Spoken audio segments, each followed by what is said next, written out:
Halo, selamat pagi anakku. Pagi hari ini kita jumpa lagi walaupun dengan online, tapi harapan ibu semuanya kalian sehat dan semangat, karena juga ibu semangat. Baik, pagi hari ini kita memulai materi kita, di mana pokok pembahasan kita yang pertama yaitu dinamika, rotasi, dan kesetimbangan benda-benda. Dinamika rotasi adalah cabang ilmu fisika yang mempelajari tentang gerak rotasi dengan memperhatikan penyebab geraknya. Mungkin kamu berpikir atau sering kamu mendengarkan gerak rotasi, atau sering kau lakukan bagaimana gerak rotasi tersebut. Gerak rotasi adalah gerak suatu benda yang melewati porosnya atau yang berputar pada porosnya. Itulah gerak rotasi. Pada dinamika rotasi ini kita kenal ada 4 sub dari materi tersebut. Apa itu? Satu-satu kita pelajari. Yang keempat sub dari materi tersebut, satu itu adalah momen gaya. Yang kedua itu adalah momen Gauvel.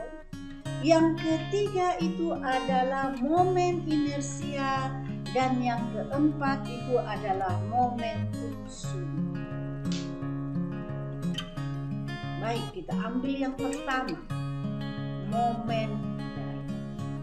Momen gaya ini sering dikatakan sebagai torsi, di mana torsi adalah hasil perkalian antara gaya dengan lengan gaya yang dilambangkan dengan tau.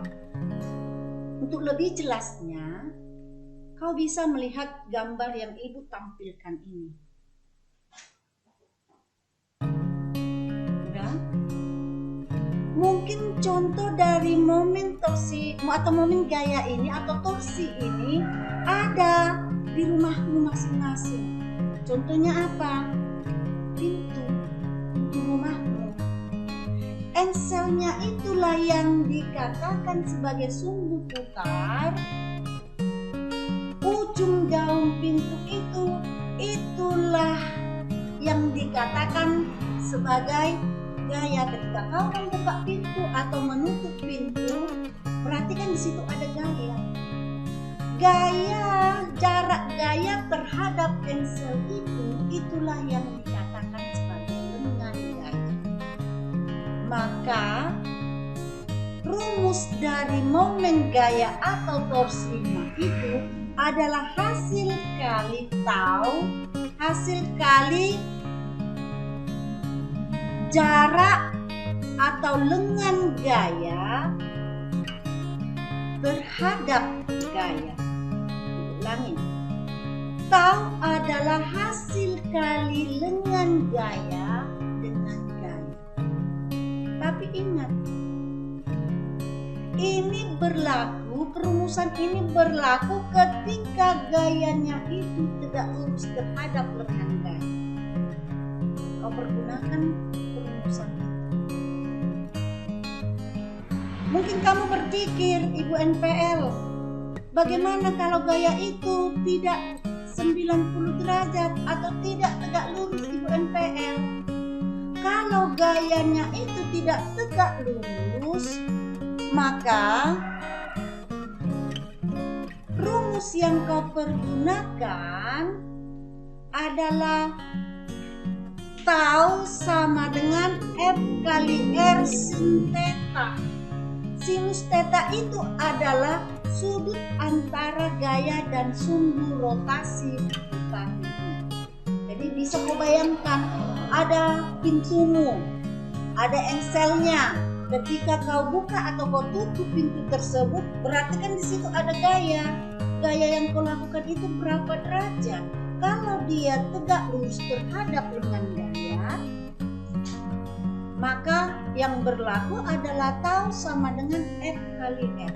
Tetapi kalau gayanya itu tidak tegak lurus, maka yang berlaku adalah tau sama dengan F kali R sin theta.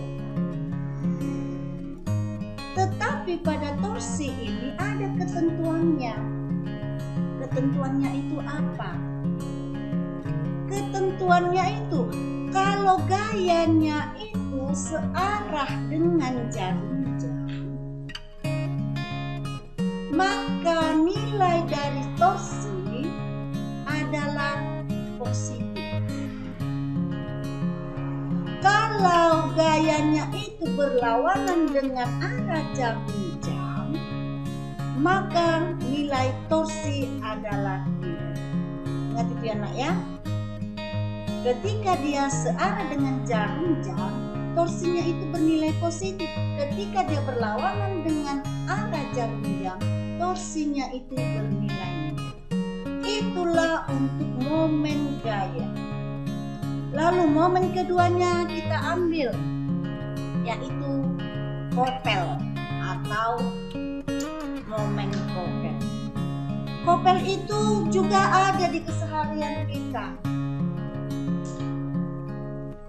Sering itu yang lebih gampang adalah kita perhatikan sepeda. Tahu goet kiri, baru bagaimana goetannya? Kan seperti itu. Kalau dia searah bagaimana? Kalau searah jalan enggak? Saya tidak jalan. Tetapi kalau dia satu arahnya berlawanan dengan satunya lagi, yakin ibu pasti sepeda itu akan jalan. Itu contoh daripada si momen kopel itu. Supaya jelasnya, mari kita sama-sama ambil. Kopel adalah pasangan gaya-gaya sejajar tetapi berlawanan arah yang mengakibatkan benda berlintas. Bukan hanya itu aja contohnya. Contoh selanjutnya untuk momen kopel itu bisa kau ambil contohnya adalah jarum kompas di dalam medan magnet. Kau bayangkan medan magnet itu adalah bagaimana? Sama halnya ketika kau ambil secari kertas, kau buat magnet di bawahnya itu, lalu kau taburkan pasir kecil-kecil, kau gerakkan. Pasir yang ikut bergerak itu masih di dalam medan magnet. Itulah contohnya untuk medan magnet. Jadi contoh daripada si momen kopel itu adalah ada dua ya ibu dapat. Satu itu jarum kompas pada medan magnet, yang dua itu yang lebih gampang kau ingat adalah ayunan apa? Goetan sepeda. Di situ ada apa? Ada pasangan gaya-gaya yang sejajar. Itu kan sungguhnya itu kan sejajar. Dia satu. Tetapi gaya yang dilakukan itu berlawanan. Atau dikatakan bahwasanya momen kopel itu adalah hasil perkalian antara gaya F dengan jarak kedua gaya. Jadi kalau kau perhatikan gambar yang di bawah ini, kau sudah mengerti, oh ini momen kopel. Baik, momen kopel itu ada juga aturannya. Ketika arah gayanya itu searah jarum jam, kopelnya itu positif. Tetapi ketika gayanya itu berlawanan, kopelnya itu negatif.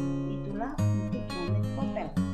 Kita lanjut, yaitu kita lanjut momen selanjutnya adalah momen inersia, di mana bahwasanya momen inersia ini juga membicarakan gerakan gerak rotasi. Pada momen inersia ini, itu tergantung pada masanya. Makanya jika masanya lebih besar, maka momen inersianya juga lebih besar. Atau sering dikatakan yaitu sebagai momen inersia partikel. Jadi tadi momen gaya tergantung dari gaya. Kemudian momen kopel itu yaitu tergantung dari jarak kedua benda dan gayanya juga. Lalu yang ketiga adalah momen inersia yang saya khususkan. Momen inersia adalah sebuah partikel yang melakukan gerak rotasi atau gerak orbital. Berarti kita masih membicarakan pada gerak rotasi. Itu tadi judul besarnya adalah dinamika rotasi. Di mana momen inersia itu kau perhatikan ketika kau ambil bandul, kemudian kau hubungkan atau kau ikat bandul tersebut ke kepala, terjadi gerak rotasi. Lalu semakin besar momen inersia, semakin besar massa, maka momen inersianya semakin besar. Di mana perumusan dari momen inersia adalah hasil kali massa dengan kuadrat jarak. Berarti di situ jaraknya juga tergantung dari jarak ya, tergantung dari jarak dan tergantung juga dari massa. Semakin besar massanya, semakin besar jari-jari lintasannya atau R-nya, maka momen inersianya juga semakin besar. Kita ambil, kamu tadi sudah mengetahui apa itu torsi, apa itu momen inersia, apa itu momen kopel. Kalau kita perhatikan ketika ada suatu gerak rotasi, berarti di situ ada percepatan sudut. Jadi ini kita membicarakan bagaimana hubungan antara percepatan sudut dengan torsi. Karena kita tidak, kalau gerak rotasi kita tidak terlepas dari percepatan sudut yang lain. Kau sudah mengetahui percepatan sudutnya bagaimana dan bagaimana momen gaya.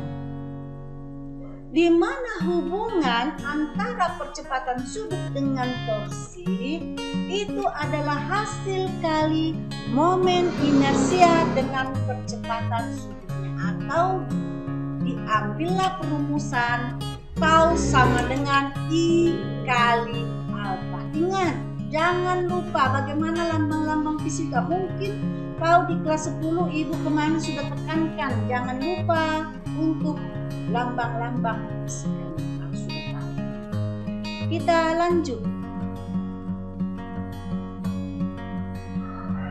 lanjut, yaitu momen sudut. Tadi momen inersia, sekarang kita ambil adalah momen sudut. Mungkin di verbal hidup tidak ada, tetapi ditambahkan momen sudut. Momen sudut itu relatif terhadap pusat lingkaran. Momen sudut itu relatif terhadap pusat lingkaran, di mana didefinisikan bahwasanya momen sudut itu adalah hasil kali besarnya momentum linier dan jari-jari daripada geraknya benda tersebut. Bagaimana jari-jari R-nya? Itulah momen sudut. Atau sering dirumuskan untuk momen sudut itu, yaitu L sama dengan M kali P kali R. Seperti ini yang Vera. Saya ulangi, L sama dengan M kali V kali R. L itu adalah momen sudut, M itu adalah massa benda, V itu adalah kecepatan benda, R itu adalah jari-jari. Ingat ya, L sama dengan M kali V kali R. Baik, itulah sedikit materi dari ini. Untuk selanjutnya, mungkin kamu semua sudah punya buku seperti ini.